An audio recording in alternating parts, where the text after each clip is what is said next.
크리스웨이가 이제 거의 한 구약이 한 3분의 2를 지나고 있습니다.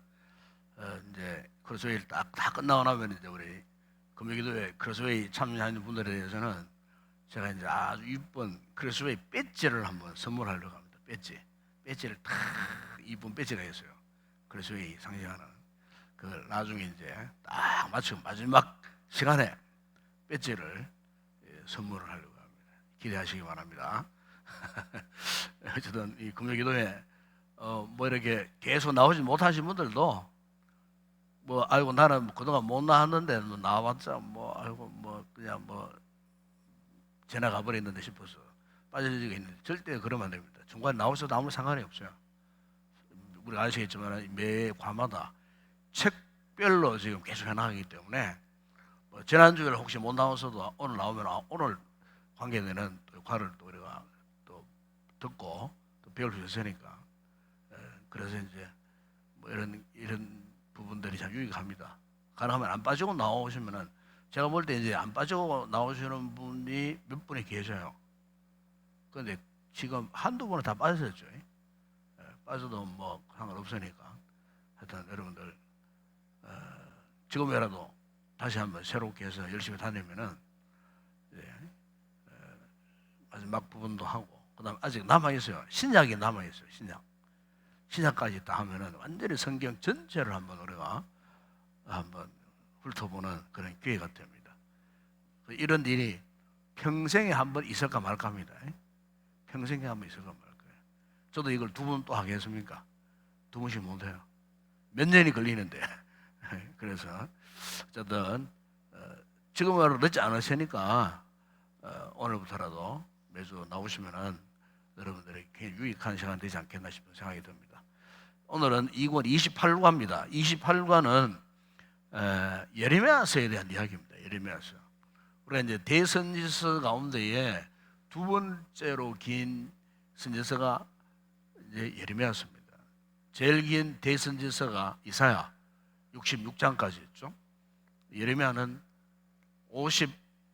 예레미야서만 52장이면은 그 뒤에 나오는 예레미야 애가도 예레미야의 선 책이에요. 그걸 합치면은 예레미야가 쓴 이 예레미야서 예레미야 애가를 합치면 57장까지 됩니다. 그래서 이제 대선지서 가운데에 2번째로 긴 이사야서 다음에 예레미야서가 그렇게 긴 그런 책입니다. 그런데 예레미야서 이제 이 주제는 뭐냐? 이 주제는 이거예요. 유다 남왕국 유다 백성들의 그 범죄로 인해서 하나님이 이제 남왕국 유다를 심판하시게 되는. 그리고 그 심판은 바벨론에서 정복을 당하고 멸망을 당하고 포로로 끌려가게 되는. 그러면서도 하나님의 은혜가 그들과 함께 하시고 회복의 메시지를 주시는 이 같은 내용들을 담고 있는 것이 바로 예레미야서입니다. 원래 이제 예레미야라고 하는 이 선지자 이름이죠. 예레미야 이름인데 히브리 말로는 미르메야라는 뜻이에요. 미르메야라고 발음을 합니다. 우리 말로는 예레미야 하지만 히브리 원문의 이름은 미르메야.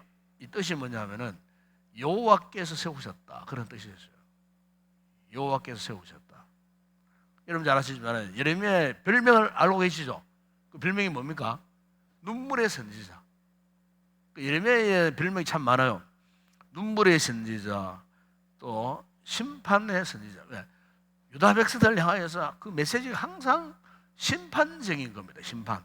그래서 심판의 선지자. 또 그러면서도 희망의 선지자. 심판 가운데서도 항상 희망의 메시지를 놓치지 않습니다. 그래서 희망의 선지자. 그 또 하나는 고독과 우수의 선지자. 항상 고독이었어요. 우리 예레미야서를 쭉 읽게 되면은 오늘 내가 그 이야기를 좀 중심으로 하겠습니다만은 이 예레미야는 정말 고독한 사람이었어요. 고독한 사역자였어요. 항상 우수에 젖어 있는, 그래 슬픔에 젖어 있는. 그래서 이 예레미야의 별명이 여러 가지가 있겠지만은 그 가운데 가장 예레미야에게 합당한 많이 알려진 예레미야의 별명은 눈물의 선지자예요. 눈물의 선지자. 그래서 대표적인 이 별명이 눈물의 선지자. 그러면은 예레미야 이렇게 우리가 알 수가 있을 정도로 예레미야는 정말 눈물이 굉장히 많았던 이런 선지자였어요. 그래서 대표적으로 성경 가운데 예레미야 9장 그 1절에 보게 되면은 거기 이런 고백을 합니다. 어찌하면 내 머리는 물이 되고 내 눈은 눈물 근원이 될고 죽임을 당한 딸 내 백성을 위하여 주야로 울리로다. 그래서 또 예레미야 13장 그 17절 성경 한번 찾아보십시오. 제가 부를 때는 너희가 이를 듣지 아니하면 나의 심령이 너희 그만으로 말미암아 은밀한 곳에서 울 것이며 여호와의 양떼가 사로잡힘으로 말미암아 눈물을 흘려 통곡하리로라. 그래서 눈물을 흘려 통곡을 한다 그래요. 항상 이 예레미야는 눈물이 정말 많았어요. 자기 그 조국의 고국의 그 백성들의 그 구원, 그 무서운 심판대 앞에선 그 유다 백성들이 회개하고 돌아오도록, 그래서 하나님의 이 구원의 메시지를 전하면서 예레미야는 항상 눈물을 머금고 살았던 그런 사람이 바로 이 예레미야입니다. 그래서 이 예레미야는 어느 동네 사람인가? 예레미야서 1장 1절에 보면 그거 나옵니다. 그 보면은 베냐민 땅 아다노스의 제사장들 hil기야의 아들 예레미야의 말이라 그랬어요. 그러니까 이 아다노스는 예루살렘 북쪽에 있는 지역이에요. 그 북쪽에 제사장 가문의 자손이에요. hil기야, 그의 아버지가 hil기야라고 하는 제사장이었어요.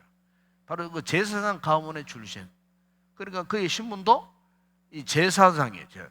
선지자이면서도 제사장 역할을 했던 사람이 바로 이 예레미야입니다. 예레미야. 그런데 이 예레미야가요 역대 왕들을 쭉 거쳤어요. 특히 이제 우리가 잘 아는 요시야 왕.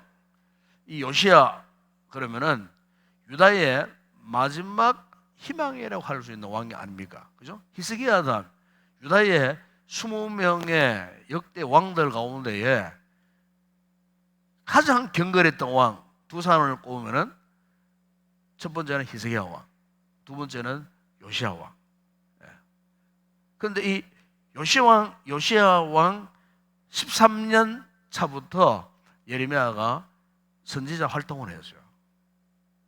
그러니까 요시야가 왕이 된 지 5년 차에 이제 종교개혁, 신앙개혁을 일으키기 위해서 이제 하나님의 성전을 이제 다시 재건하는 공사를 시작했어요. 성전 수리를 했어요. 성전 수리를 하다가 무엇을 발견했냐면요, 여호와의 율법을 발견했어요. 그러니까 그 이전에 그 역대 히스기야 이래의 그 아들들 대의 그 왕들이 얼마나 타락했는지 몰라요. 우상을 숭배하고 율법을 거부하고 온 나라가 우상 숭배를 하고 큰 범죄의 소굴이 되어버린 그 나라가 요시야가 왕이 딱 될 때에 요시야가 다시 한번 그 타락한 유다를 개혁하려고 제일 먼저 한 일이 뭐냐면은 성전을 수리했어요. 성전을 수리했다는 말은 예배를 회복하기 위하여 성전을 수리했어요. 성전을 수리하다가 하나님의 율법을 발견을 했어요.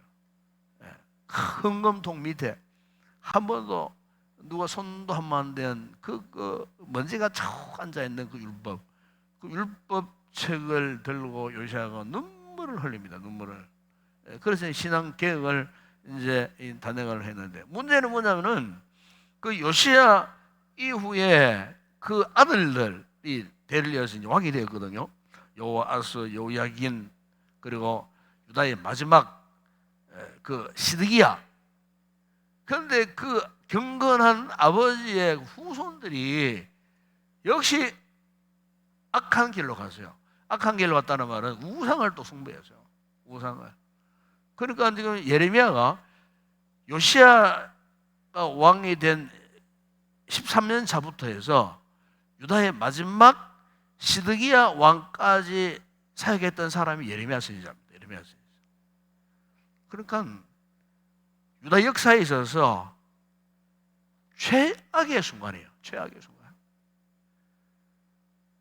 마지막 그 바벨론에서 유다가 멸망하는 그 순간, 그 순간까지 끈질기게 사역했던 사람이 바로 이 예레미야 선지자입니다. 횟수로 따지면 거의 한 50년 가까이 그런 사역을 했어요. 반짝 그 요시야 왕 때 잠깐 나라가 좀 이렇게 정신을 차리고 영적으로 이렇게 빛을 발했던 그 몇 년을 빼놓고는 그 이후에 전부 암울한 시대였어요. 영적으로 캄캄한 암울한 시대에, 이런 시대에 이제 한 50년 가까운 세월 동안 예레미야가 예언 활동을 이제 하게 된 겁니다. 그래서 이제 하나님이 이 예레미야를 불러 주실 때 예레미야에게 두 가지 환상을 보여주셨어요. 환상. 그 환상이 있는데 그러면 제가 이쪽 설명하고 뒤에 하나 설명하겠습니다만은, 우리가 예레미야서 한번 찾아봅시다. 예레미야서 1장 11절 보게 되면 제일 먼저 어떤 환상을 봤냐면요, 살구나무 가지 환상을 하나님께서 예레미야에게 보여주셨어요. 여러분, 살구나무 가지는 이렇잖아요. 우리나라마다도 이 살구나무가 이제 꽃이 언제 핍니까?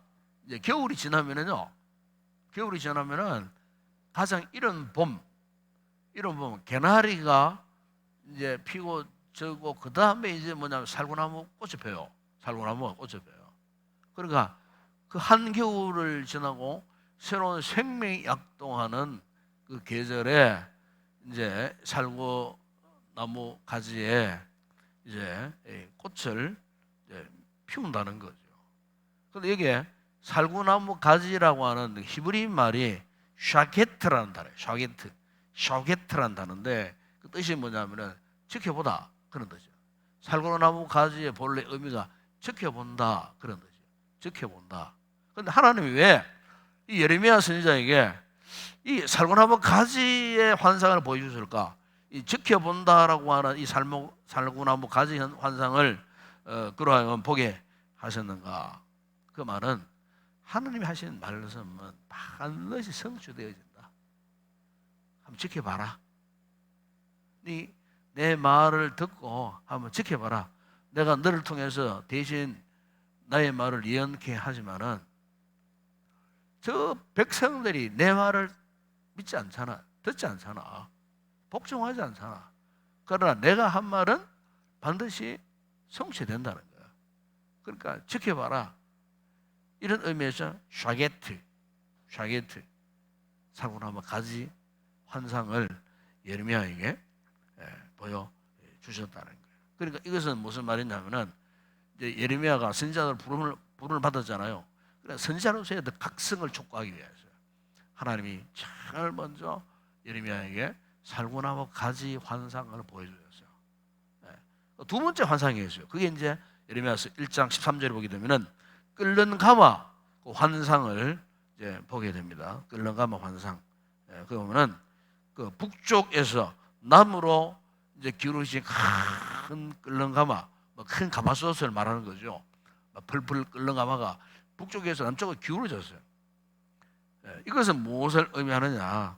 앞으로 곧 저 유프라테스 강 남쪽 어귀에 이제 서서히 이제 그 국군이 이제 상승해가지고 새로이 이제 힘을 얻게 되면서 대제국을 이뤄서는 이 막강한 바벨론, 이 바벨론 이 제국이 앞으로 유다를 침략하고 유다를 정복하고 그리고 앞으로 유다가 엄청난 환란을 당할 것이라고 하는 이 재앙 같은 이 전쟁의 이 메시지를 하나님께서 예레미야에게 끓는 가마 환상, 그것도 북쪽에서 남쪽으로 기울어져 안에 다 이제 기울어지니까 어떻게 됩니까?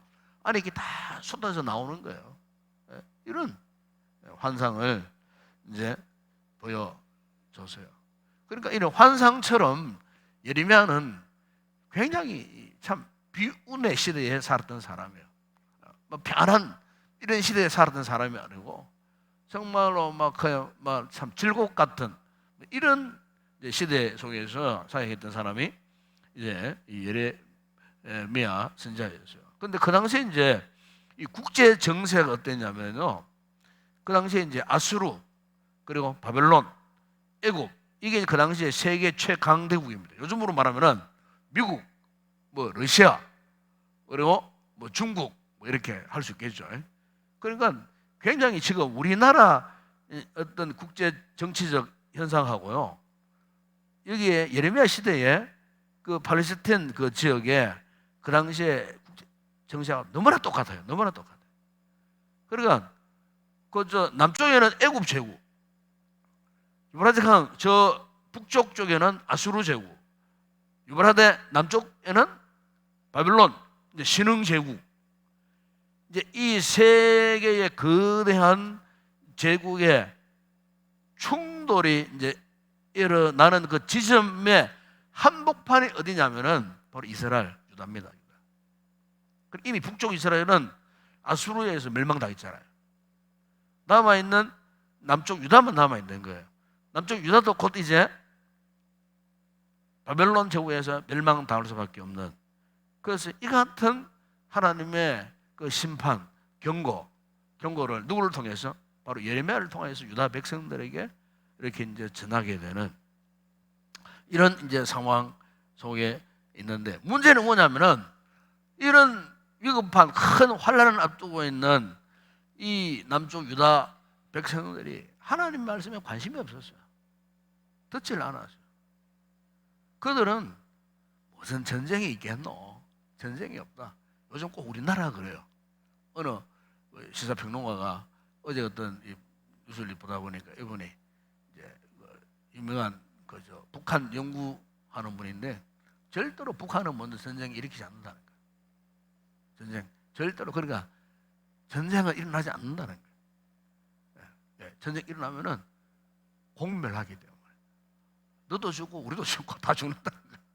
그러니까 완전히 돌아버리지 않는 이상에는 절대로 전쟁 일으킬 수 없다는 거예요. 그리고 뭐 핵무기 만들고 뭐 크루즈 미사일 만들라고 어제도 막 펑펑 쏘고 하지만은 힘을 가셔야 할 뿐이지, 그걸 대놓고 우리 뭐 남한 땅에 뭐 한 방 쏘면 우리가 가만히 있겠느냐는 거예요. 우리도 세계 군사 6위입니다. 우리나라가 대한민국이 세계 군사 6위입니다. 6위. 비밀 경계들이 엄청나게 많아요. 우리나라도 핵무기만 없다 뿐이지 재래식 무기는 북한하고는 상대가 안 돼요. 상대가 안 돼요. 포탄 뭐 이 양도 엄청나게 많습니다. 우리도 만들어나는 게. 그러니까 그 북한이 알거든.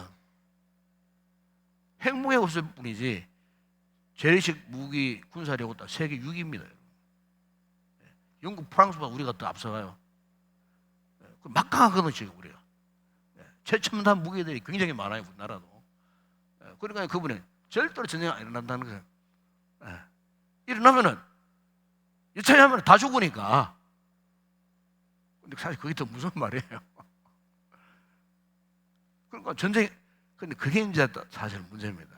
전쟁이 일어나지 않는다는 것도 굉장히 이게 잘못하면 큰 문제가 될 수 있어요.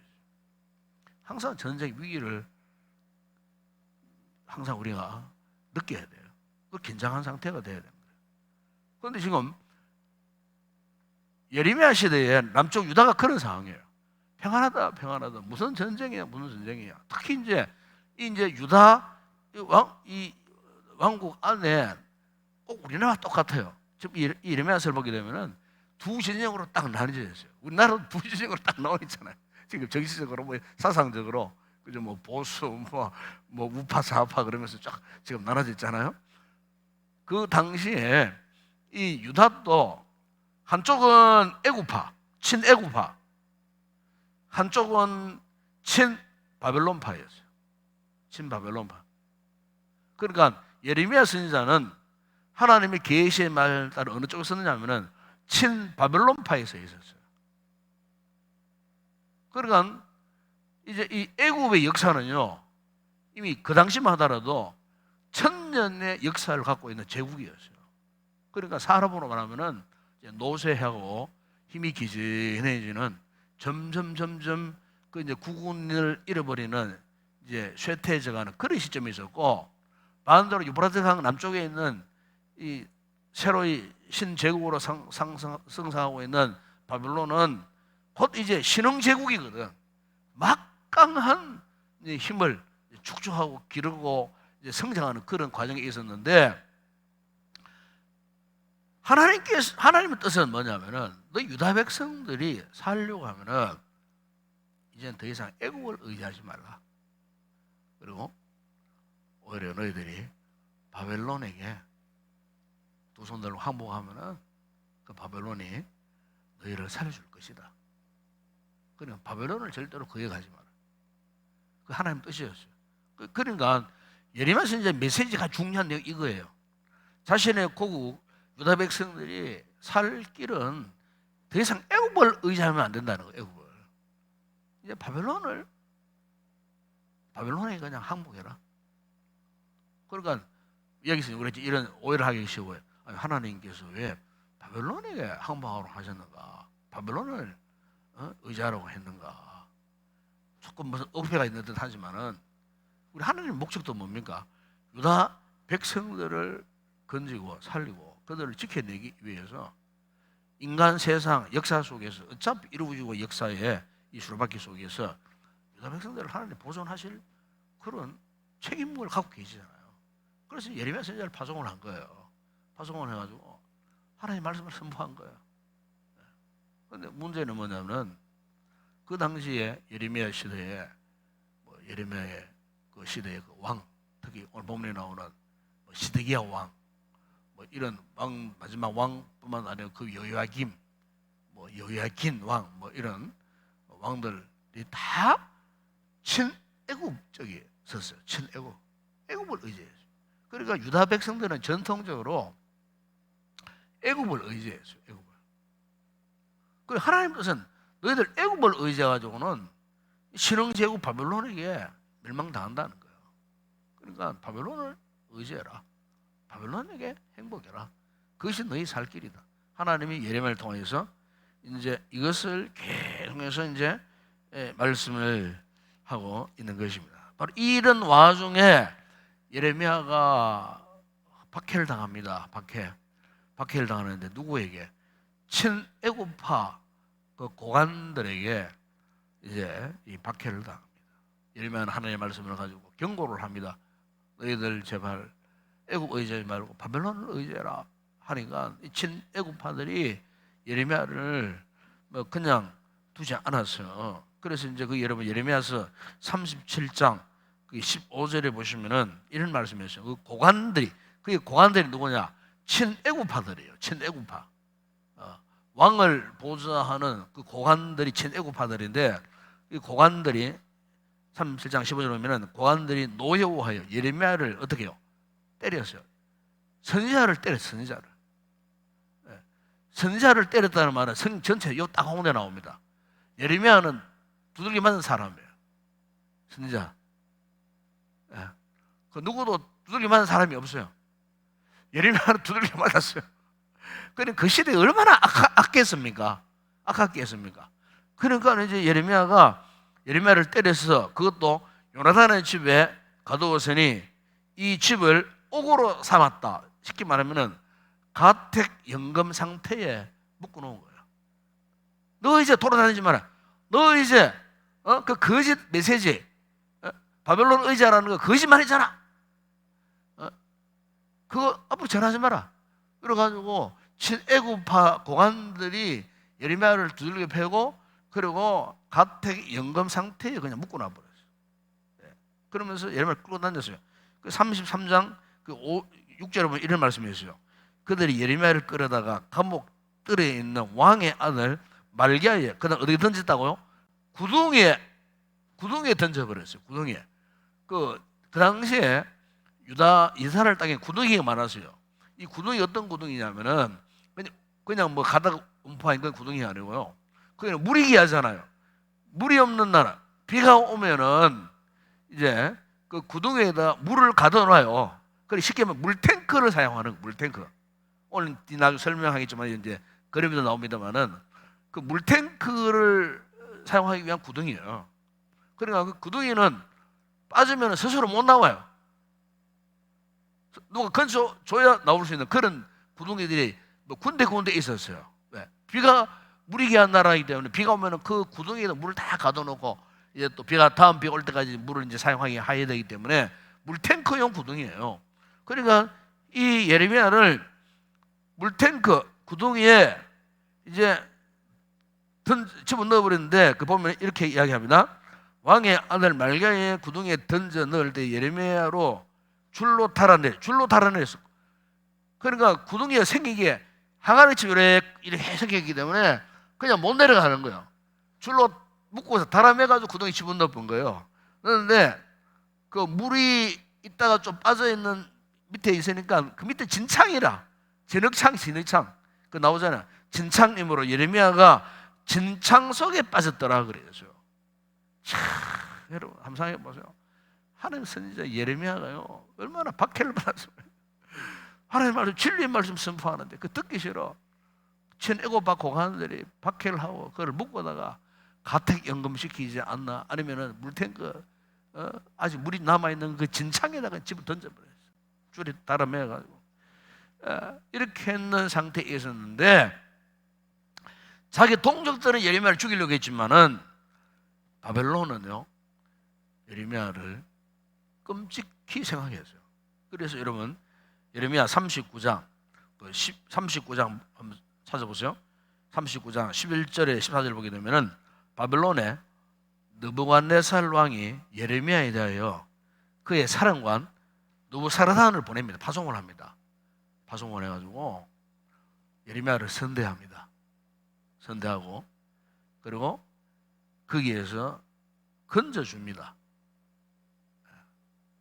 그래 바벨론이 개입해가지고 구덩이에 빠져갖고 죽음 직전에 있었던 예레미야를 구출해 줍니다. 그러니까 참 이런 과정들을 쭉 이렇게 보게 되면은 하나님께서 인간 역사에 이제 개입하셔서 당신의 그 구원을 이루시기 위하여 하나님께서 이렇게 역사하시는구나. 우리가 바벨론 그러면은 유다를 정복한 나라고 갈대아 사람, 그 아주 성질 고약한 인간들, 화석 때처럼 날강도 같은 인생들이 생각하지만은 하나님이 때로는 그들을 통해 갖고 여기 역사하시는 거예요. 당신의 그 구원을 이루기 위하여. 그래서 어쨌든 예레미야가요 이런 험난한 이제 시국 속에 시대 국제 정세 속에서 사역을 하는 데 있어서 엄청난 고통을 당하고 말았어요. 그래서 그가 이제 뭐 그냥 아까도 이야기했지만은 눈물의 선지자를 할 정도로 밤낮으로 눈물을 흘리는 예레미야 14장 11절 보면은 너는 이 말로 그들에게 이르라 내 눈이 밤낮으로 그치지 않아 눈물을 흘리니 이는 처녀 딸 내 백성이 큰 밤을 중한 상처로 말미암아 망함이라. 그래서 여러분 또 예레미야 에가서 보십시오. 예레미야 에가서에 보게 되면은 내가 우니 내 눈이 눈물이 물같이 흘러내리며 그 예레미야 고백이 거기 나와요. 예레미야 에가서에 1장 16절에 보시면은 내가 우니 내 눈이 눈물이 물같이 흘러내리며 또 예레미야 에가서 2장 11절 보면 내 눈이 눈물에 상하며 내 창자가 끊어지며 내 간이 땅에 쏟아졌으니 이는 딸 내 백성이 패망하여. 이런 그 눈물 이야기 굉장히 많이 나옵니다. 그 예레미야는 정말 뭐 참 눈물이 그치지 않아요. 그런 선지자였어요. 그런데 왜 그렇게 했을까? 왜 눈물을 흘리면서까지 그렇게 했을까? 그것은 절망적인 유다 백성들에 대해서 하나님께서 전하시라 하시는 희망의 메시지를 이제 선포하기 위하여서 그러니까 눈물을 흘리면서 그 사역을 감당할 수밖에 없었다 하는 거죠. 이런 상황 가운데서도 하나님께서 예레미야를 통하여서 그분의 마음을 전해 주시는데 그것이 여러분 예레미야 30장 그 21절 22절 거기 특별히 22절에 보면 이런 말씀합니다. 하나님께서 이렇게 타락하고 불순종하고 말씀을 듣지 않는 유다 백성을 향하여서 예레미야 30장 22절 이런 말씀을 합니다. 너희는 내 백성이 되겠고 나 너희들의 하나님이 될 것이다. 거역하고 타락하고 불순종하고 자기 갈 길을 가는 그 유다 백성들을 당하여서 그래서 너는 내 백성이 아니냐, 나는 너희들이 하나님이 아니냐, 그걸 지금 이야기하고. 그러면서 예레미야 31장 31절 33절 보면은 이런 말씀을 합니다. 예레미야 31장 31, 33절 여호와의 말씀이니라. 보라, 날이 이르리니 내가 이스라엘 집과 유다 집에 새 언약을 맺으리라. 새 언약을 맺으리라. 33절에 보시면 그러나 그날 후에 내가 이스라엘 집과 맺을 언약은 이러하니 곧 내가 나의 법을 그들의 속에 두며 그들의 마음에 기록하여 나는 그들의 하나님이 되고 그들은 내 백성이 될 것이야. 하나님이 결코 죄짓고 타락해서 유다 백성들을 포기하신 것이 아니고 끝까지 그들을 붙들고 너희들은 나의 백성이다. 그래 여러분, 이것은 오늘 우리와 연관되어 있는 거예요. 우리가 때로는 뭐 믿음이 약하고 절망하고 뭐 세상에 좋고 한동안 또 우리 믿음 생활을 떠나고 마음대로 막 살지만은 여러분, 절대 하나님은요 절대 우리를 버리시는 분 아니에요. 기어코 돌아오도록 하시는 거예요. 정 안 돌아올 때는 어떻게 합니까? 한번 이런 채찍도 되시지만은 그 채찍도 뭡니까? 우리가 사생자가 아니거든. 그게 히브리서 12장에 나온 말씀 아닙니까? 우리 사생자가 아니에요. 그 아버지가 없는 자식이 아니에요. 우리 아버지가 있어요. 그러니까 하나님이 사랑하는 자식을 징계하신다고 말씀하세요. 그 징계가 바로 심판이거든요. 그리고 하나님 유다 백성들을 이토록 끈질기게 붙들고 이끌어 가시고 하나님께서 오늘 우리 역시도 마찬가지예요. 하나님 은혜 아닙니까, 여러분? 이게 축복의 은혜예요. 자, 그래서 오늘 이 그림을 보셔야 돼요. 그림 28. 이 그림을 보게 되면은 제가 조금 전에 이제 뭐 전체적인 요약을 한번 싹 설명드렸어요. 그리고 이 그림은 지금 어떤 그림이냐가 제가 설명했죠. 예레미야입니다. 예레미야. 좀 대머리 정생이 있는데 털도 밑에 있고 이렇게 많은데 예레미야 어디에 빠졌냐? 아까 얘기했죠. 웅덩이에 빠져 있는 거예요. 웅덩이에. 여기 웅덩이 큰 바탕이 시커멓잖아요. 캄캄 웅덩이 하늘만 조금 이렇게 보이는 거예요. 이렇게. 그래 아까 이야기했죠. 이 웅덩이 물탱크, 쉽게 말하면 빈물탱크예요. 혼자 못 빠지니까 밧줄이 묶어갖고 그 악한 사람들이 드러내려가지고 빠뜨렸어요. 밑에는 진상이고 이런 상황 속에 있는 거예요. 그런데 이제 이 그림 보게 되면은 예레미야가 하나님의 이 구원의 메시지를 선포하다가 빠졌지만은 그 구원의 그 메시지 가운데 어떤 것들이 있었느냐? 하나님께서 먼저 유다 백성들을 질그릇, 이제 이 질그릇입니다. 옹기그릇, 그죠? 옹기그릇. 이게 이제 어떻게 되죠? 지금 깨어져 있는 걸 말합니다. 옹기그릇이 깨어져 있어요. 그러니까 마치 지금 유다가 어떤 상태냐? 옹기그릇이 질그릇이 지금 깨어 있는 것처럼 그런 상황 속에 있다는 거예요. 왜 깨어졌을까? 곧 이제 하나님의 심판으로 옹기그릇이 깨어지듯 유다를 하나님께서 쳐서 깨뜨릴 것이다.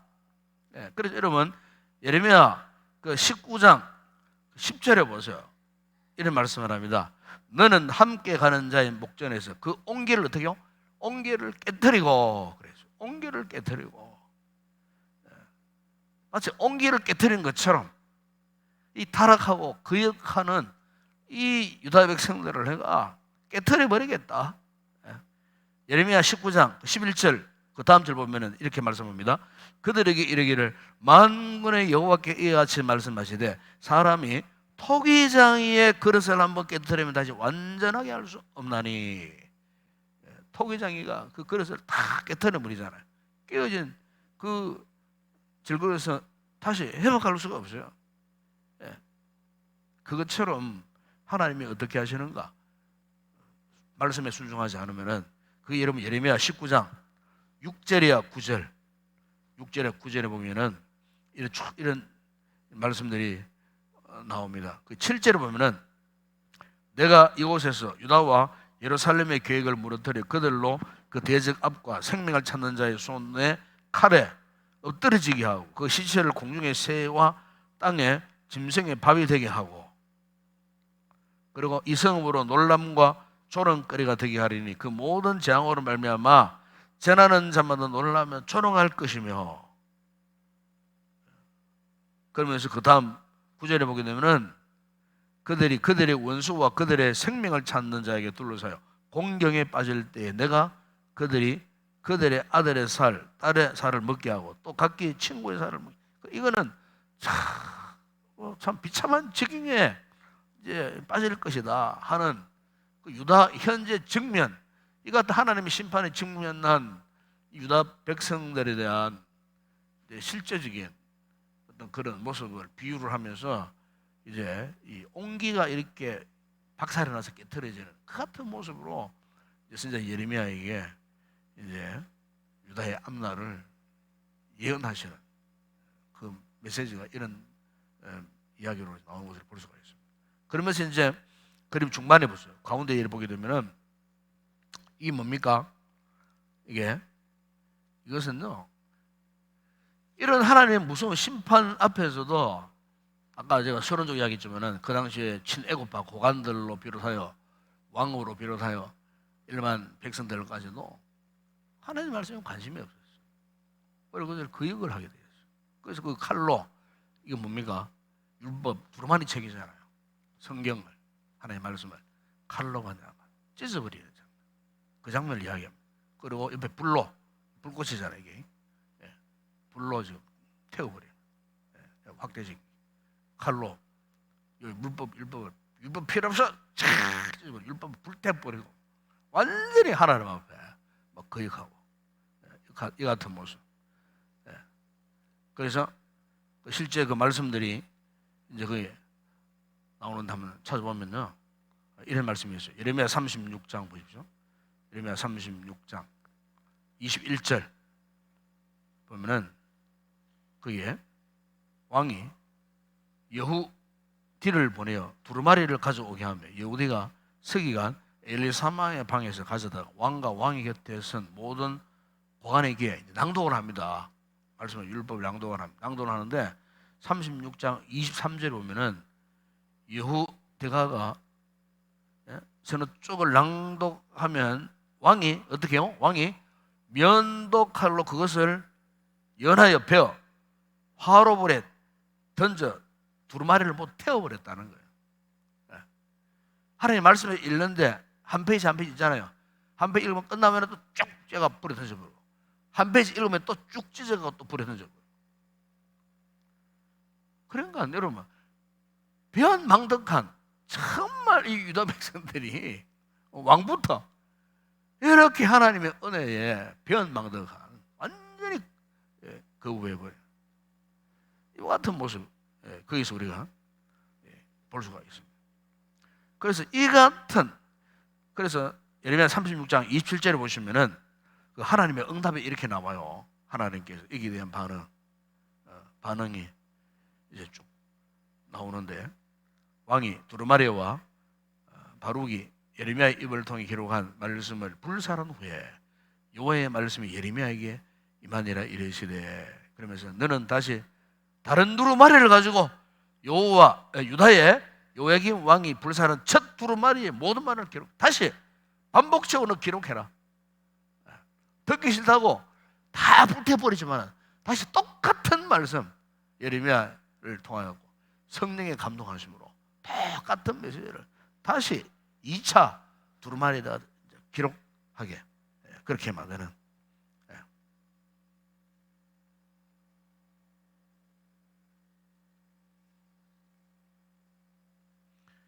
그러니까 이제 그 당시 이제 유다 백성들은요, 하나님의 말씀을 전하는 예레미야의 이 같은 경고에 대해서 전혀 귀를 기울여 듣지 않으려고 했다는 겁니다. 그래서 아까 이야기했죠. 예레미야가 지금 캄캄한 우물 속에 예레미야를 가두고는 이거 뭐냐, 죽이는 게 최선이다. 더 이상 저 예레미야라는 인간의 말을 듣지 않으려면은 그냥 여기 캄캄한 이 우물에 구덩이에 그냥 던져놓고 그냥 죽여버리자. 막 이렇게 된 거예요. 예. 그래서 여러분 예레미야 37장 거기에 16절에 보게 되면요, 예레미야가 뚜껑 씌운 웅덩이에 들어간 지 여러 날 만에 그랬어요. 이게 또 뚜껑이었어요. 빗물통에 뚜껑이 아니겠습니까?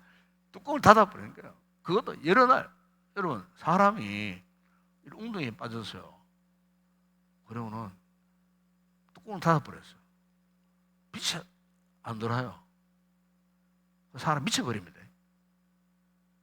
그 공포심 가는 거는 이 말로 형용할 수 없는 거예요. 옛날에 고대 국가에서 이제 포로를 잡아가지고 고문할 때 그렇게 합니다. 원래. 지금 밀실에 집어넣고 그냥 불을 다 꺼본대. 불을. 가만. 그러면요, 하루 이틀, 하루는 버틸지 몰라도 몇 날 며칠로 있어 보세요. 이게 시간이 어떻게 흘러갔는지 앞에 막 캄캄한 뭐 옆에도 안 보이는 완전히 뭐 흑암으로 꽉 차 있는 그런 곳이 한번 맨날 며칠 한번 같이 있었다 해보세요. 예레미야 그런 상태에 있었어요. 예레미야. 이 그림은 그런 걸 이야기를 하는 겁니다. 그러니까 물이 없고 이야기했죠. 물이 없고 밑에 진창. 어떻게 되겠어요? 맨날 며칠 그렇게 돼 있었으니까. 그러니까 예레미야가 이 같은 박해 속에서도 그런 중단하지 않고 하나님의 진리의 말씀을 선포하게 되었다는 거예요. 그 메시지는 딱 하나입니다. 너희들은 더 이상 애국을 의지하지 말고 바벨론에게 대항하지 말고 그냥 항복해라. 그게 너희들이 살 길이다. 그럼 살려줄 것이다. 그런데 그것조차도 완강하게 거부했다는 겁니다. 하나님 살 길을 그렇게 이야기를 하고 계시는데도 그것조차도 거부해 버린.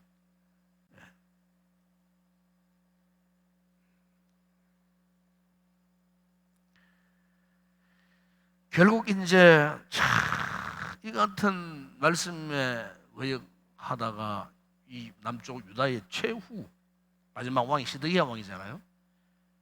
그게 여러분 예레미야서 39장 4절이야 그 10절 말씀 쭉 보면 거기 나옵니다. 이런 이야기가 나옵니다. 5절에 보면 이런 이야기예요. 제가 다 못 읽지만은 갈대아인은 바벨론 군대를 말합니다. 바벨론을 갈대아인이라고 그래 부릅니다. 갈대아인의 군대가 그 바벨론 군대가 그들을 따라 여리고 평원에서 시드기야에게 이제 유다 마지막 왕이잖아요. 시드기야가 도망을 치다가 붙잡혔어요. 그를 잡아서 데리고 하맛 땅 림나에 있는 바벨론의 느부갓네살 왕에게로 올라가며 왕이 그를 신문하였더라. 바벨론의 왕이 림나에서 시드기야의 눈앞에서 그들의 아들들 왕자들이잖아요. 왕자들을 다 살해합니다. 그 아버지가 보는 앞에서 왕자들을 다 죽입니다. 왕이 또 시드기야 왕이 보는 앞에서 그 시드기야 왕을 보좌했던 귀족들 참모들 모든 귀족을 시드기야 보는 앞에서 다 죽입니다. 다 죽입니다. 뿐만 아닙니다. 느부갓네살 왕이 시드기야의 눈을 또 두 눈을 빼버립니다. 참 비참합니다 지금. 그리고 바벨론을 끌고 가는데 그냥 안 끌고 가요. 쇠사슬을 묶고 가고 중죄인처럼 해가지고 결박해 해가지고 끌고 갑니다. 그리고 그냥 안 갑니다. 바벨론 군대들이 왕궁을 다 불살라 버립니다. 완전히 예루살렘 왕궁을 전부 불살라, 여러 성벽을 다 헐어버립니다.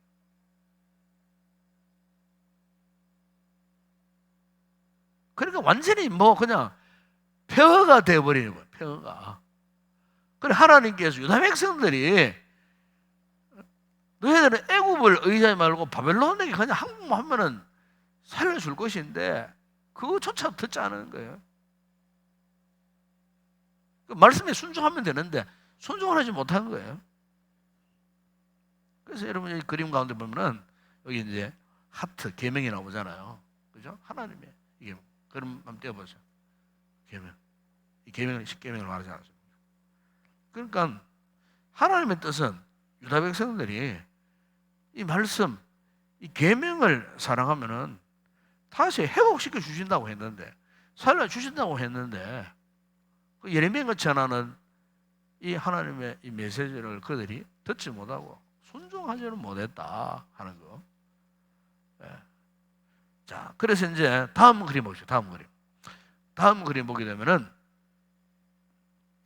이제 아까 조금 전에 말씀드린 것처럼 그런 지경에 빠지지 않도록 하나님께서요 예레미야에게 말씀을 전하는데 어떤 방법을 동원하시냐면요, 요즘 우리 흔히 하는 말로 퍼포먼스라 그러죠.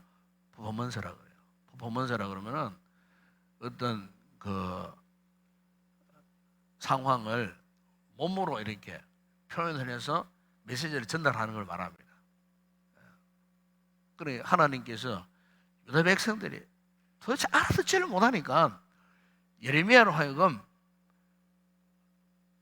퍼포먼스를 하게 만든 거예요. 실제 예레미야가 쉽게 말해 행위 예술, 요즘으로 이 퍼포먼스를 행위 예술이라고 그러거든요. 행위 예술 하는 식으로 직접 예레미야가 이제 그 행위 예술을 통하여서 이렇게 이제 유다 백성들, 깨닫지 못한 유다 백성들로 하여금 깨닫게 하도록 하기 위한 그 메시지. 그리고 요 그림은 그런 내용이에요. 그 내용인데 제일 먼저 여러분 위에 보시죠. 위에 요 그림은 뭐냐? 요 그림은 여기 뭐가 종이 이걸 들고 있죠. 이게 뭐냐? 매매 정서입니다. 매매 정서인데, 그런데 하나님께서 그 유다 백성들을 구원하시기 위해서 어떻게 하셨냐면요, 예레미야 32장 그 1절이야 15절 보면 요 내용이 나와요. 요 그림에 대한 해석이 나오는데 예레미야의 사촌 가운데 그 하나멜이라는 사람이 나옵니다. 그게 예레미야 사촌이에요. 사촌. 하나멜이 곧 이제 뭡니까? 유다가 지금 망할 줄 알고서도 이제 자신의 땅이 다른 사람에게 넘어가지 않도록 그 사촌인 예레미야를 찾아온 거예요. 찾아가지고 예레미야에게 자기 땅을 사달라고 하는 거예요. 그래서 사 줘가지고 이 땅이 내 것이야 아니지만은 언젠가는 이 땅이 회복되면은 우리 자손들에게 이 땅을 좀 돌려달라고, 거기에 대한 매매 이제 정서를 이제 서게 하는. 하나님께서 그런 어떤 상황, 어떤 그런 상황극을 통해 갖고 이제 유다 백성들이 지금은 위기를 만나고 뭐 이렇게 멸망 직전에 있지만은 하나님 반드시 다시 그 땅에 돌아오도록 바벨론 포로에서 돌아와서 이 땅을 회복해서 너희들에게 돌려주겠다 하는 이런 메시지를, 이런 상황극을 통하여 이제 유다 백성들에게 전달하시는 그런 장면, 그걸 이야기합니다.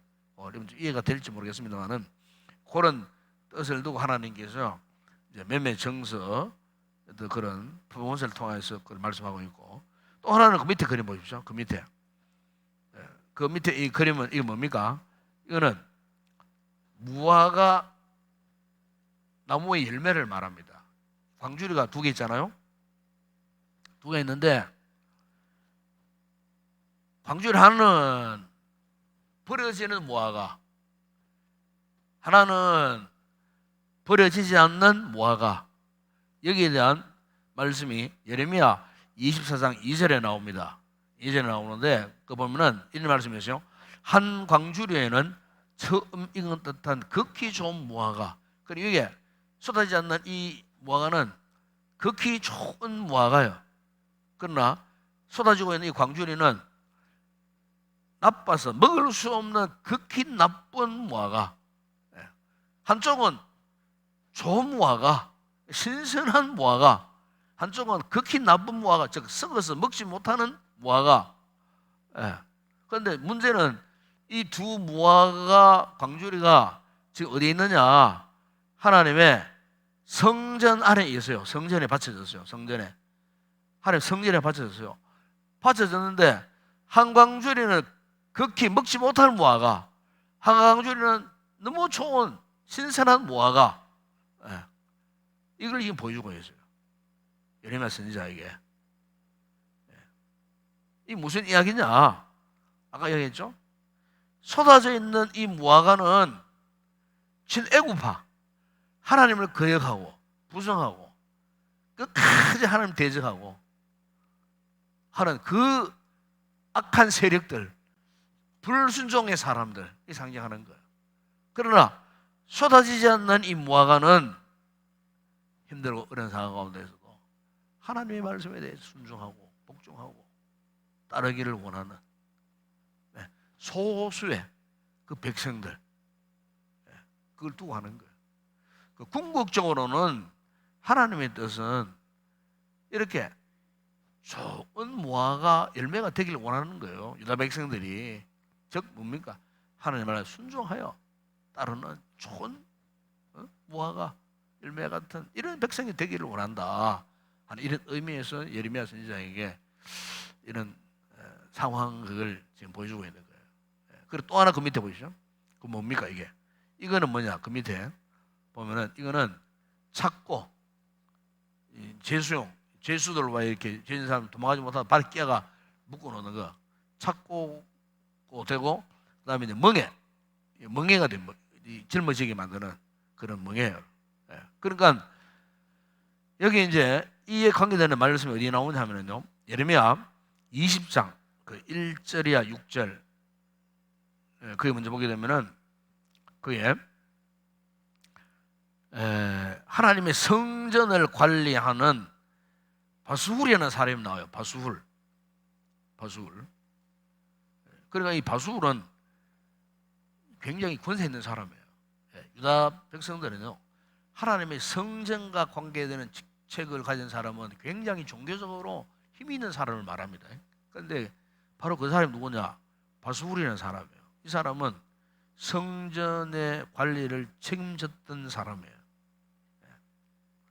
그러니까 성전의 어떤 치안을 유지하는, 요즘 뭐라면은 뭐 경찰 어떤 뭐 이런 경찰과 같은 굉장히 이런 임무를 띈 성전의 총책임을 맡은 이런 사람. 그래서 성전 안에 들어와고 법을 어긴다, 질서를 당장 잡아다가 이 사람이 처벌할 수 있고 구금시켜 버릴 수 있고 할 수 있고 굉장한 종교적으로 법적인 막강한 권세를 가진 그런 사람이었어요. 그런데 이 사람이 어떻게 했다고 합니까? 아까 제가 처음에 이야기했지만 예레미야 20장 1절 2절을 보게 되면은 이런 말씀하지 않습니까? 하지 않습니까? 일멜의 아들 제사장 바수울은 여호와의 성전의 총감독이라. 그가 예레미야의 이 일 예언함을 들은지라. 그래, 이 예언하면 뭡니까? 애굽 의지하지 말고 바벨론에게 항복해라. 살 길이다. 그 메시지를 이야기하는 거예요. 그래 안 하면은 망한다. 우리나라가 그 메시지 들었다 그 말이에요. 그러니까 여기 반감을 하는 거예요. 하면서 2절에 보시죠. 이에 바술이 선지자 예레미야를 어떻게 해요? 때리고, 그리고 여호와의 성전에 있는 베냐민 문 위층에 목에 씌우는 나무 고랑으로 채워두었어. 찾고, 그러니까 이 멍에다가 묵가가 도망가지 못하도록 예레미야를 성전 윗방에 다락 같은 외딴 데다가 가다 놔 버렸어. 그걸 이야기합니다. 그러니까 한번 생각해 보세요. 예레미야가 진리를 선포하다가 이 같은 모진 박해를 받으니 그의 마음이 어떠했겠습니까? 나 이제 더 이상 말씀 안 전할래. 나 도망갈래. 나 이제 포기하고 싶어. 하나님, 나 이제 더 이상 하기 싫습니다. 그 이야기가 어디에 나오냐면요, 예레미야 20장 7절이야 13절에 나옵니다. 그 예레미야 그 심정이 그게 기록되어 있어요. 예레미야서 읽어보면 참 재밌어요. 굉장히 재밌어요. 예. 나 이제 하나님 나 이제 말씀 전하기 싫습니다. 내 맨날 욕도 먹고 박해 당하고 내 맨날 두들겨 맞고 옥에 갇히고 구덩이에 던져지고 도대체 하나님의 종이 뭐 이랬습니까? 왜 이런 나를 불러주셨습니까? 나 싫어요. 이제 나 도망칠래요. 나 하기 싫어요. 막 이렇게 막 거부했어요. 거부했는데 그 말씀 이 나옵니다. 예레미야 20장 9절 한번 보세요. 9절에 참 재밌어요. 20장 9절에 보게 되면은 내가 다시는 그 말 나오죠. 내가 다시는 여호와를 선포하지 아니하며 그의 이름으로 말하지 아니하리라. 나의 더 이상 이제 하나님 말을 전하기 싫습니다. 이런 뜻이에요. 그런데 놀라운 거는 그렇게 말하고 그렇게 생각을 할수록 어떻다고요? 나의 마음이 불 붙는 것 같아서 골수에 사무치니 답답하여 견딜 수 없나이다. 그래요. 이 사명자입니다. 사명자. 이 사명자 이런 상태예요. 우리 성도들이 신앙생활 하다가 예수 믿어봤자 막 그냥 괴롭고 뭐 만사고 꼬이고 도대체 예수 믿으면 무병장수하고 막 이렇게 복도 많이 돈도 잘 벌고 앞날 일래야 되는데 예수 믿고 나니까 막 믿자 말자 몸이 아프고 없던 병이 막 생기고 막 쓰러지고 뭐 가족 가운데 뭐 남편이 뭐 직장에 쫓겨나오고 빚을 지고 뭐 도대체 뭐냐 이거. 예수 믿는데 좀 일이 좀 풀려야 되는데 왜? 아니 예전에 가빠이 올라가고 부처 앞에서 뭐 천배 절할 때 이런 게 없었는데 예수 믿고 나니까 도대체 우리 집안 꼴을 왜 이러냐 도대체. 풀리는 게 없어. 그러고 마음 한켠에 이 생각이 들고 아이고 나 이제 예수 안 믿을란다. 예수 안 믿을란다. 또 예수 믿자 뭐 본전치기도 못하는데 이러면 예수 믿다가 뭐 하겠노래요. 교회 다니면서 뭐 덕분은 하나도 없는데 믿다가 뭐 하겠느냐고. 그런데 이런 생각이 딱 드는 그 순간에요. 마음이 뜨거워진다고 말이에요. 성령님께서 감동하시는 거예요. 야야, 그게 아니다. 내가 너를 얼마나 사랑하는 줄 아느냐. 똑딱 한마디에. 네 괴롭지? 다 알고 있다. 고통스러운 거 다 알고 있다. 너는 내 거야. 내 사람이야. 내가 너를 얼마나 사랑하죠? 그 음성이 들린다니까요. 여러분 그 음성 들어보셨어요? 그러니까 저 같은 목회하다가 어렵잖아요. 누구를 기도하면 야야 내가 너와 함께 뭐 걱정이냐. 이번에 기도해. 나를 바라봐. 그러면 감동의 눈물이 막 쏟아지고 가슴이 막 뜨거워지고. 사명자입니다. 사명자. 예레미야가 그런 상태였어요. 더 이상 선포하지 않으리라. 전하지 않으리라. 그런데 내 마음이 불 붙는 것 같아서 골수에 삼으셔. 견딜 수 없어요.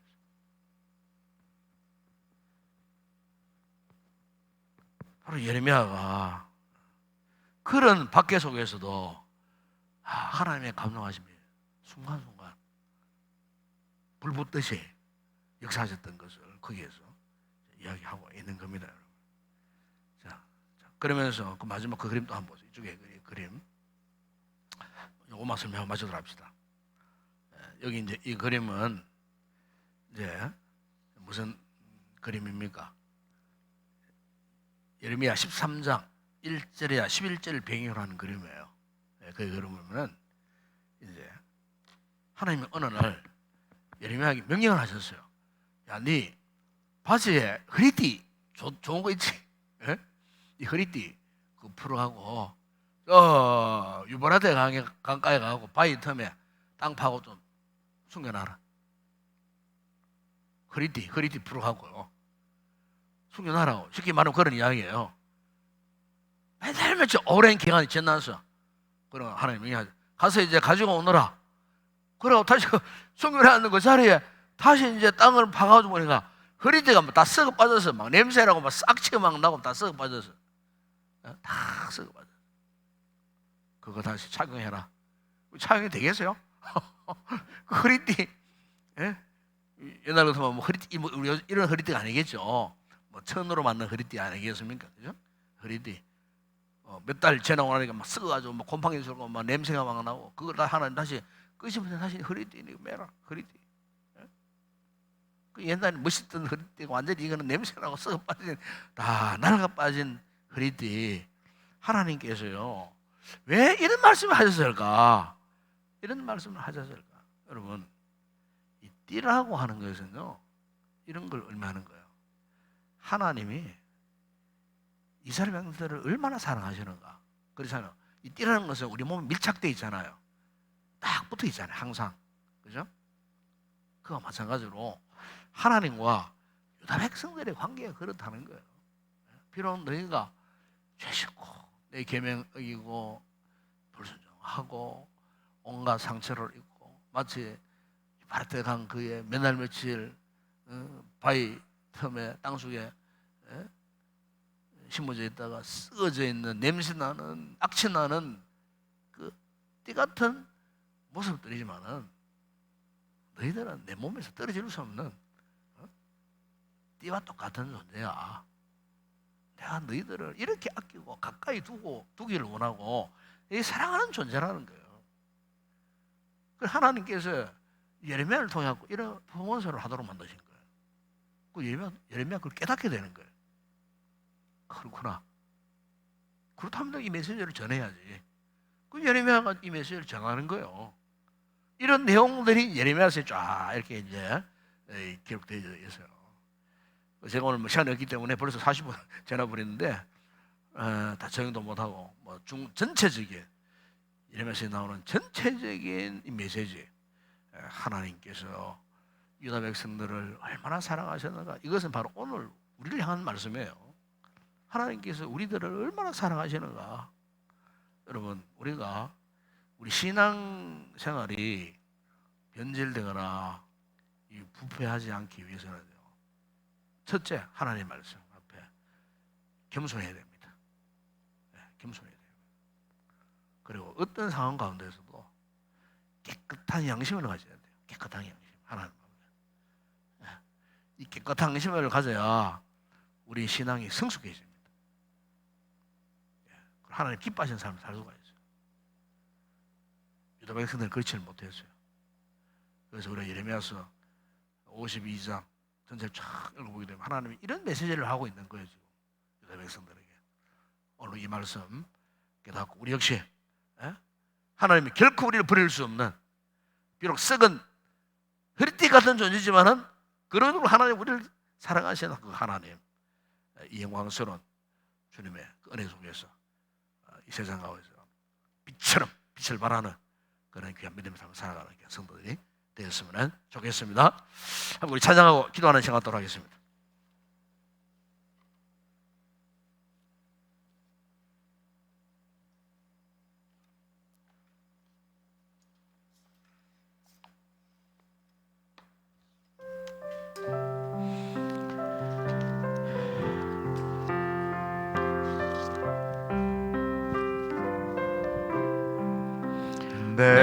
내일은 난 몰라요. 하루하루 살아요. 불행이나 여행함도 내 뜻대로 못해요. 험한 이 길 가고 가도 끝은 없고 보내요. 주님의 수 팔레미사 내 손 잡아주소서. 내일은 안 몰라요. 장래일도 몰라요. 아버지 날 붙드사 평탄하게 주옵소서. 좁은 이 길 진리의 길 주님 가신 그의 길 힘이 들고 어려워도 찬송하며 갑니다. 성령이여 그 음성을 항상 들려주소서.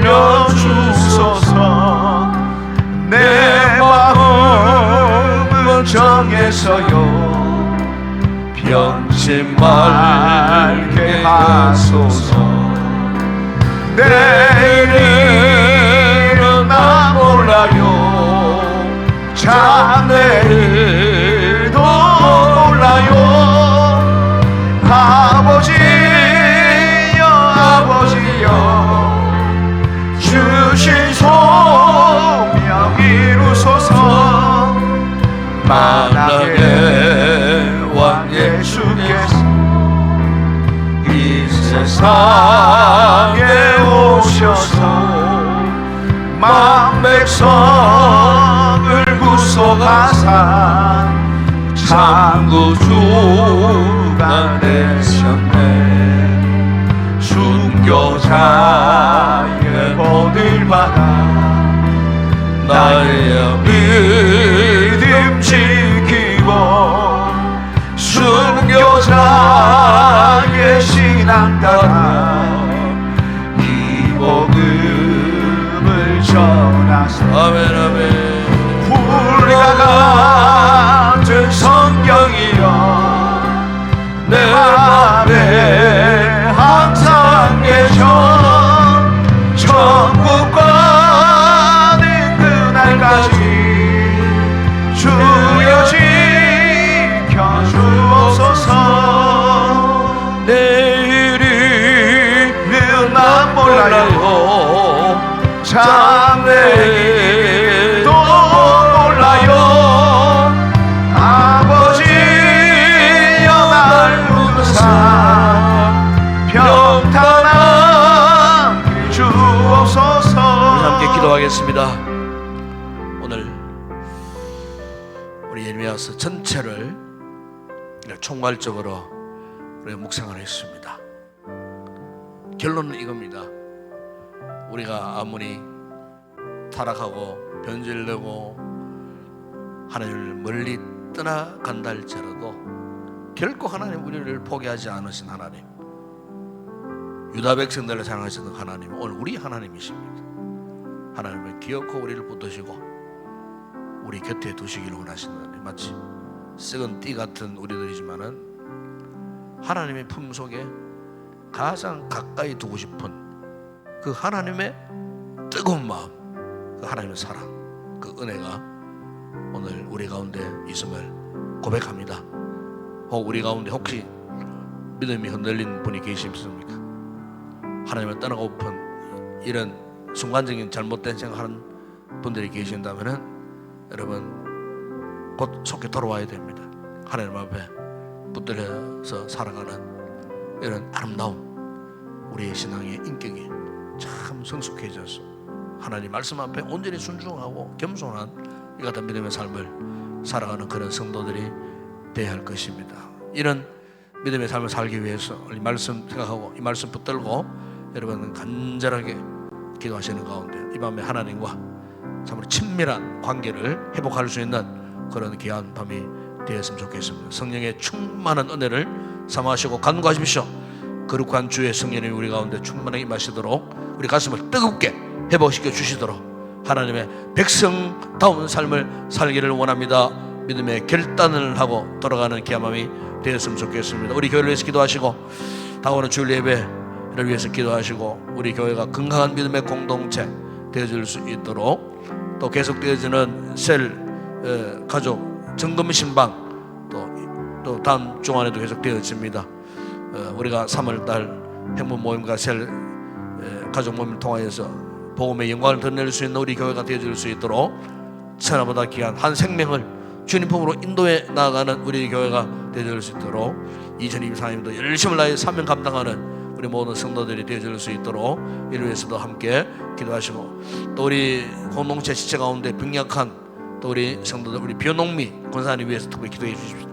하나님께 건강 회복시키시고 우리 속히 회복하여서 또 이렇게 가정으로 또 예배의 자리로 돌아올 수 있도록 위해서 여러분 특별히 기도해 주시길 바랍니다. 그 외에 인약한 성도들 위해서 여러분 함께 중보 기도 하나 이 밤에 되었으면 좋겠습니다. 오늘도 나라와 민족을 위해서 기도하십시다. 이 참 정치적으로 여러 가지 힘들고 어려운 상황 속에 있습니다. 4월 11일 날 또 총선을 앞두고 있습니다. 이를 위해서도 기도하시고 나라가 더 이상 혼란스럽지 않도록 이렇게 또 나라가 참 이렇게 사회적으로 참 폭력이 여기에서 이렇게 일어나고 있는 무서운 시대에 우리가 놓여 살고 있습니다.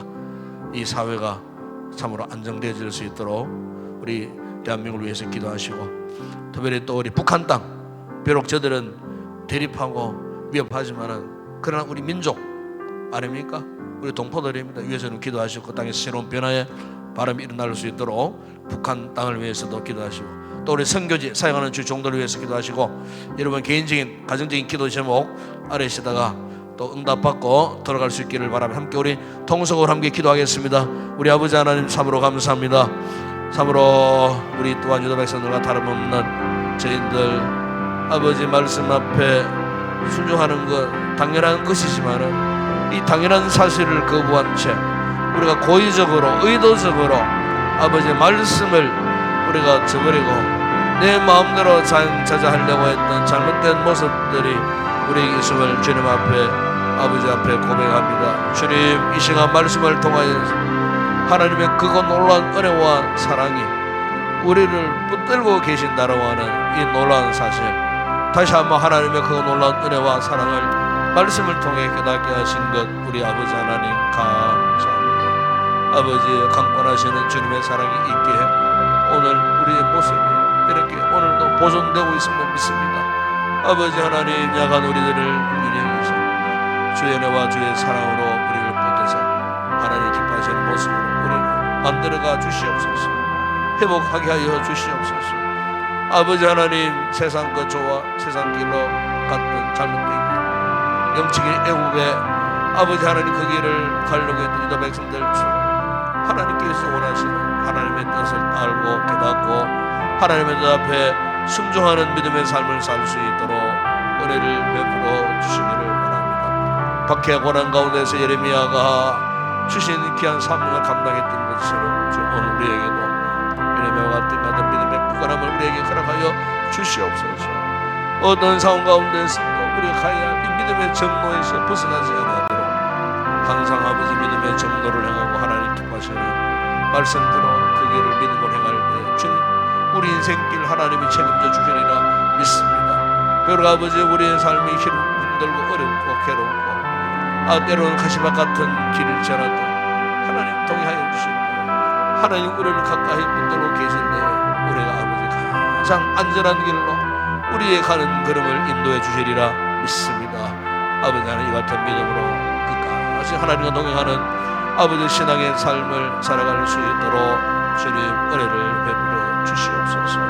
아버지 하나님, 주의 크고 놀라운 사랑이 오늘도 아버지 우리의 심령에 풍부하되었음을 믿습니다. 전화기처럼 우리의 심령에 쏟아지는 이 하나님의 거부할 수 없는 하나님의 강권적인 그 사랑 앞에 아버지 우리가 순종하고 복종하고 이 사랑에 붙들려 아버지 원하고 기뻐하시는 모습으로 살아가는 저희들 되어지기를 원합니다. 우리 아버지 하나님, 올 한해도 이 같은 믿음 안에서 승리의 삶을 살기를 원합니다. 우리 힘으로 감당할 수 있는 것 아무것도 없습니다. 우리 주님이 도와주셔야 될 일입니다. 주님이 함께 하셔야, 주님이 동행하셔야 아버지 우리의 모든 일들이 이루어질 줄을 믿습니다. 이 같은 믿음을 갖고 아버지 하나님 한 해의 삶을 믿음으로 굳건하게 살아갈 수 있는 우리 모든 성도들 되어질 수 있도록 은혜를 베풀어 주시옵소서. 우리 인동교회를 축복하시고 주님 믿음의 공동체 아버지 모든 예배의 시간 말씀의 시간마다 성령님의 감동하심 넘치는 아름다운 믿음의 공동체 되게 하여 주시옵소서. 세상 살다가 온갖 상처를 입고 예감 속에 있는 귀한 성도들이 이곳에 나와 하나님 앞에 치료받고 회복되어지고 모일 때마다 은혜가 넘치는, 모일 때마다 성령님의 강건하시는 은혜가 충만한 아름다운 귀한 믿음의 공동체 되어질 수 있도록 하나님의 살아 역사하시는 아름다운 재단이 되어지기를 원합니다. 원수마귀 사탄의 권세가 교회를 해방하는 인들이 없도록 막아주시고 항상 말씀의 은혜가 살아 역사하는 아버지의 건강한 믿음의 공동체 되게 하시고 우리 온 성도들이 말씀을 듣고 배울 때마다 아멘하여 순종함으로 말미암아 복음의 귀한 사명을 감당하는 귀한 성도들이 불꽃처럼 일어날 수 있도록 은혜를 베풀어 주시기를 원합니다. 온라인에도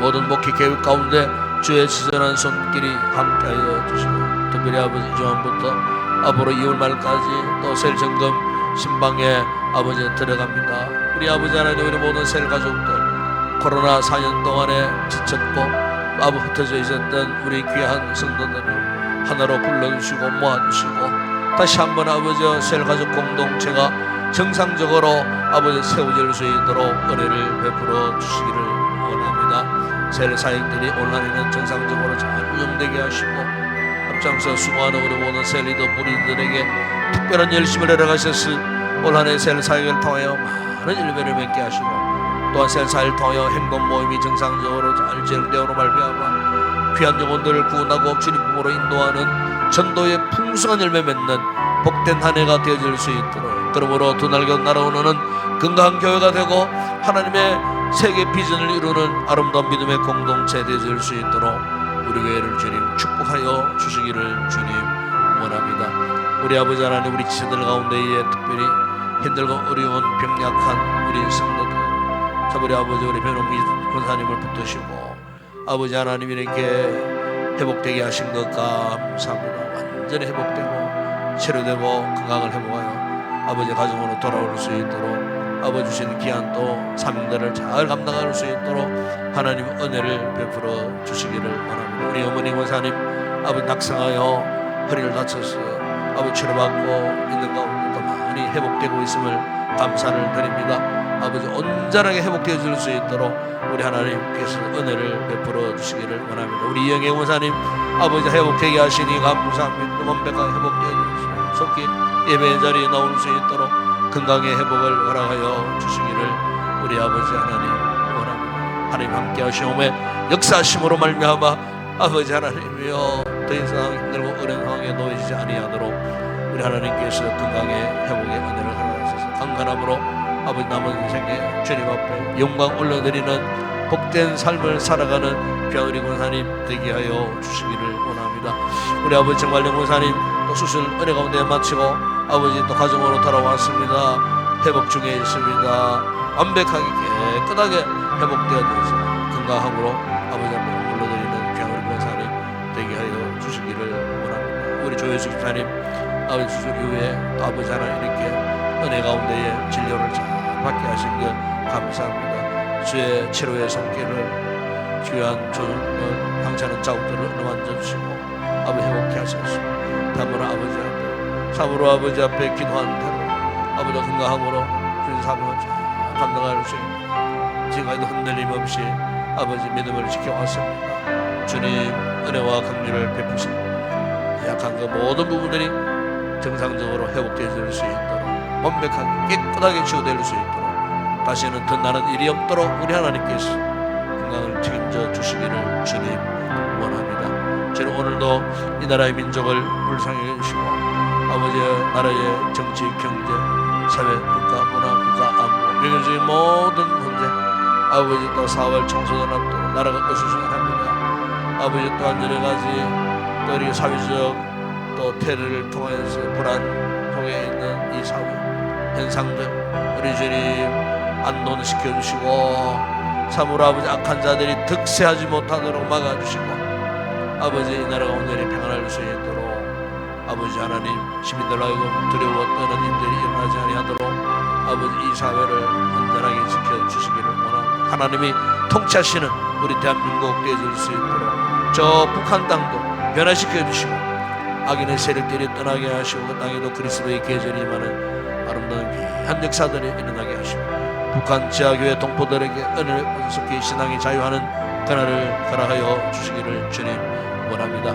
오늘도 우리 선교지 사역하는 주의 종들 우리 한국 교회들이 파송한 2만 7천여 명의 선교사들의 사역 현장 가운데 주님 함께하여 주시고 그곳에서 하나님 나라가 그의 부흥되고 확장되는 부흥의 놀라운 역사가 있게 하여 주시옵소서. 이 밤도 우리 성도들 개인적인 가정적인 기도의 제목을 가지고 나와 간구할 때 저들의 기도에 응답하여 주시기를 원합니다. 성령의 충만한 은혜를 입고 아버지 돌아가는 밤길 저들의 걸음을 지켜주시기를 원합니다. 무사히 가정에 잘 도착할 수 있도록 악한 것들이 방해하거나 회방하는 일들이 일어나지 아니하도록 돌아가는 저들의 걸음을 선한 길로 인도하여 주시고 피곤한 몸들 이 밤도 편히 쉬고 아버지 휴식일차 아버지 새로운 날을 맞이할 수 있도록 주의 종들에게 은혜를